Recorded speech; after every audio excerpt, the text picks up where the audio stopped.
Hello, నేను మీ doctor ఏవంశీ Krishna, consultant orthopaedic surgeon, విధాత hospital, Vijayawada. మనం most కామన్గా ఎల్డర్లీ పీపుల్లో నాకు ఆస్టియోపోరోసిస్ వచ్చింది. కామన్గా ఇప్పుడు మోర్ దాన్ 50 ఇయర్స్ 60 ఇయర్స్ ఉన్న వాళ్ళలో కామన్గా చూస్తూ ఉంటాం. సో అందరికీ ఉండే డౌట్ అంటే ఆస్టియోపోరోసిస్ అంటే ఏంటి? సో ఆస్టియోపోరోసిస్ అంటే నథింగ్ బట్ మనకి బోన్స్ అనేవి యంగ్ ఏజ్లో ఉన్నప్పుడు చాలా హార్డ్గా ఉంటాయండి. అంటే హార్డ్గా ప్లస్ కాల్షియం డిపాజిట్స్ ఎక్కువ ఉండేటప్పుడు ఆల్మోస్ట్ ఒక స్టోన్ లాగా హార్డ్గా ఉంటాయి.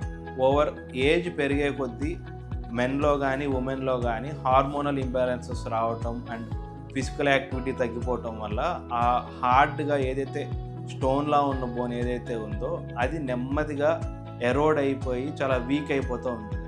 సో ఇలా వీక్ అయ్యేటప్పటికీ మనం జనరల్గా పెద్దవాళ్ళు ఏదన్నా ఊరికే కింద పడినా కానీ ఇక్కడ డిస్టల్ రేడియస్ దగ్గర రిస్ట్ దగ్గర ఫ్రాక్చర్స్ అవటం చూస్తూ ఉంటాము. కొంతమందికి హిప్ దగ్గర ఫ్రాక్చర్స్ అవుతూ ఉంటాయండి.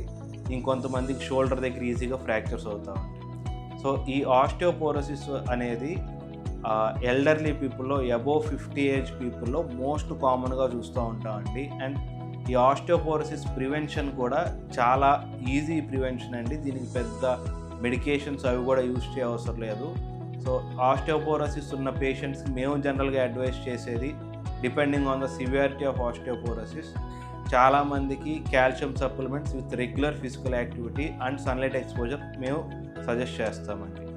And basic sunlight exposure and minimal physical యాక్టివిటీతో మీ బోన్స్కి ఆస్టియోపోరోసిస్ రాకుండా ఎన్ని ఇయర్స్ అయినా కానీ స్ట్రాంగ్గానే ఉంచుకోవచ్చు అండ్ ఫ్రాక్చర్ ఫ్రీగా ఉండొచ్చు.